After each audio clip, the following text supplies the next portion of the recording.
tutapika nini sasa? Naweza pika hata maharagwe ama githeri. Maharagwe ama githeri? Kwani upendi githeri? Babe.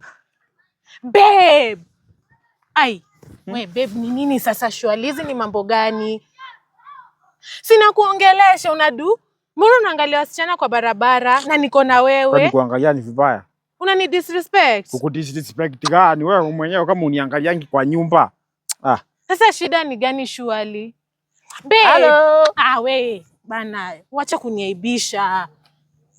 Ni nini? Mbona unaangalia hivyo? Naangalia kwani si niko na haki ya kuangalia. Mtu tunakaa naye kwa nyumba miezi 6 months.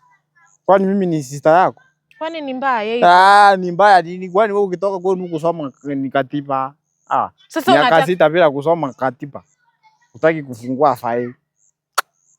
Ni file tu ndo nataka nifungue. Si ungesema? Ndio, niseme ni kwani wewe unaolewa hii sasa ndio shida yako watu premature. Mimi sasa ni premature. Ndio, mwanaume 6 months. Kwa hiyo unadhani mimi na survive aje? Sawa basi. Na si ungesema instead ya kushinda ukiwaangalia tu kwa barabara be. Nimesema. Twende nikupe. Sikupe, nitakupikia chapo. Ona twende basi. Twende kwani